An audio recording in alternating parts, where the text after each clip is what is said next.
The coaching carousel is going absolutely crazy for the 2025 college football season. There have been many huge names that have been fired, and in my opinion, there aren't a ton of big-time coaches who can fill these voids. With so many schools wanting big-time coaches, I want to spotlight a coach who's getting a lot of attention right now, and people are thinking could be one of the next big things in college football coaching. He's been successful at every school he's been to, and just like Chesney, has kept the James Madison football program holding a high standard, and right now, Bob Chesney is being rumored for a lot of big jobs, ranging from Virginia Tech to Penn State. In today's video, I want to introduce you to this young college football coach who could take the college football world by storm. We're to go through his crazy rise, what has made him so successful, and what coaching jobs he's currently being rumored for. But before we get started, if you're a big fan of college football, be sure to subscribe to the channel, leave a like if you support today's video, and let me know what player, team, topic, or situation I can cover next. Now let's go ahead and get started and talk about Bob Chesney. Okay, so originally this was going to be a short video, but after doing some research, this guy has a pretty cool story and I think deserves a longer spotlight. Bob Chesney grew up in the state of Pennsylvania and grew up about 2 hours away from State College.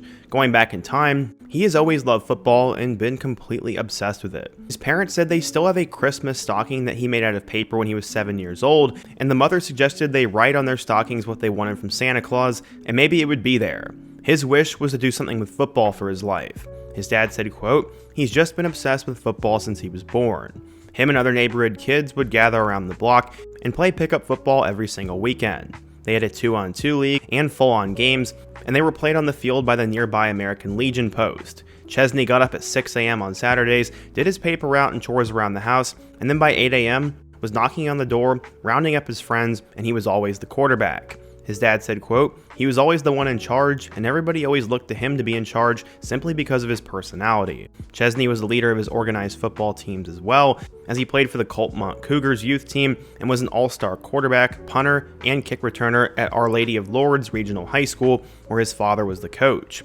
He was then a captain and an all-conference safety while he played at Dickinson College, where he majored in religion there. His dad thought that was an interesting major, as he said, quote, "You're at a school that's noted for law and you're going to major in religion, question mark? Well, what are you going to do with that?" Bob replied, "It doesn't matter, Dad, because I'm going to coach." And that's exactly what would happen.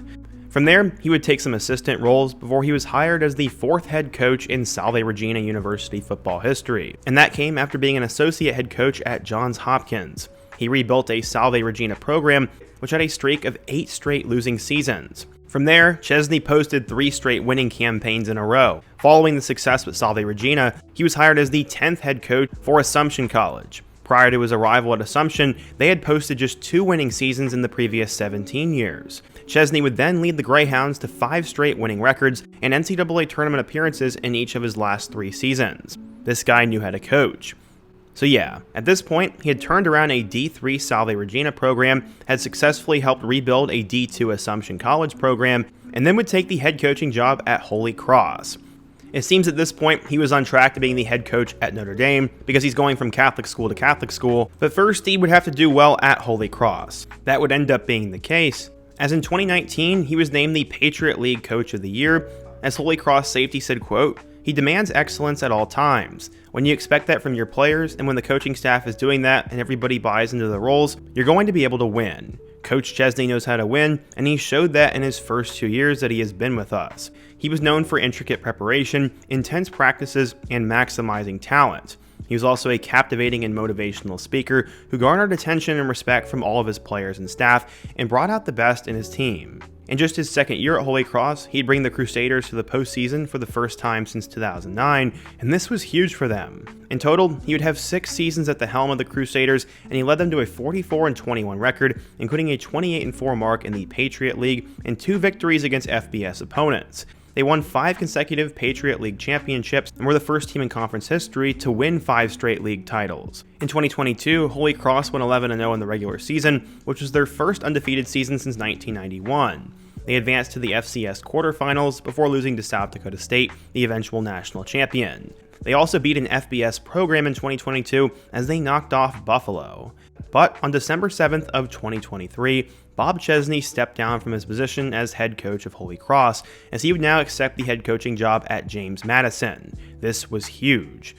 James Madison's AD said, quote, "We were methodical and intentional in casting a wide net to identify the next head coach of James Madison football, and I can confidently believe we found the total package in Bob Chesney. Ideally, we wanted a proven head coach with a track record of winning football games, both with frequency and against tough competition. He would obviously have huge shoes to fill, as when Curt Cignetti left for Indiana, he would now have to be the guy. He would now have to be the guy and live up to that success, and he'd be their second guy to ever coach for them in the FBS. So in 2024, in his first season, he'd actually get off to a 4-0 start with wins over Charlotte, Gardner-Webb, North Carolina, and Ball State. Yeah, he had beaten the Tar Heels in just his third game, and that proved that he was legit. Unfortunately, they would drop 2 of their next 3 against UL Monroe and Georgia Southern, but they would beat Coastal and then win 3 straight games against Southern Miss, Georgia State, and at Old Dominion. They ended up losing their last 2 games of the season with a 34-20 loss against App State and then a double overtime loss against Marshall. The Dukes still went 8-4 with a 4-4 mark in the conference, and they would qualify to play in the Boca Raton Bowl, where they would beat Western Kentucky 27-17, and in year 1 of the Chesney era, the team would go 9-4 with a 4-4 mark in the conference. Last year's team had some talented players like Alonzo Barrett III, who had nearly 3,000 total yards and 26 touchdowns. Former UNC transfer George Pettaway became a star at the running back position, and Omarion Dollison was the star wide receiver. Going into 2025, James Madison was given slight buzz for the college football playoff, and they'd have a chance to prove it against Louisville. Unfortunately, they would lose that game in week 2 to the Cardinals, but it was only by 14. Since then, though, they have now rallied off 6 straight wins as they blew out Liberty, blew out Georgia Southern, beat Georgia State, beat Louisiana, destroyed Old Dominion, and destroyed Texas State. The Dukes are now 7-1 with a 5-0 mark in the conference, and now Chesney is getting a ton of hype to be the next head coach at a big school. He said, quote, "I've watched the JMU football program rise to one of the top in the FCS before transitioning to the FBS, and this program has such rich tradition, and the culture of the program is firmly planted. I understand the responsibility that comes with leading JMU, and I'm ready to hit the ground running and take it to even greater heights."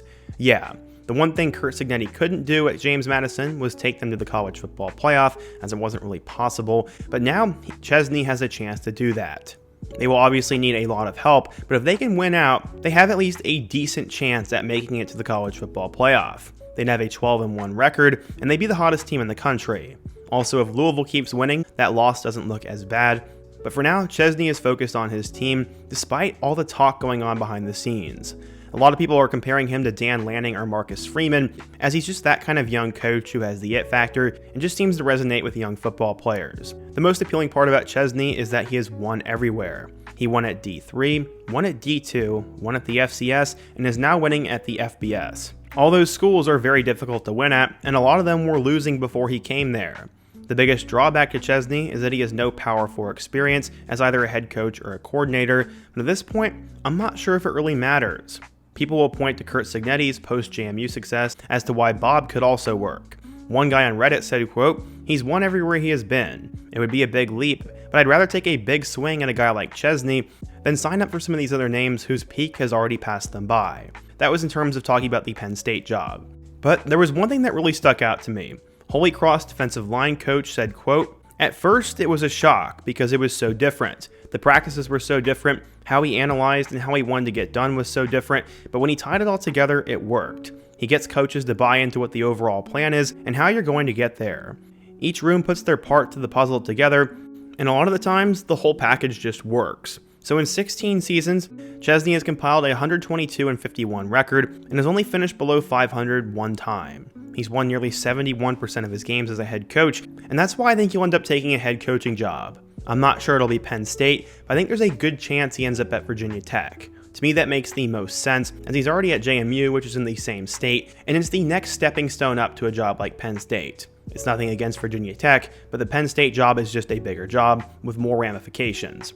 I think Chesney should take that Virginia Tech job and help build them up into one of the better teams in the ACC. Before then, we can determine if he's really one of those Dan Lanning or Marcus Freeman types. But for now, it's a cool story, and he's a coach that you should know about. But what do you guys think? What do you think of Bob Chesney? Do you think he should take a big-time coaching job? And what other topics should I cover next? Be sure to let me know down below. Leave a like if you didn't support today's video, subscribe if you're new, and check out some of the videos on the end screen. Hope to see you guys again soon, but until next time, peace.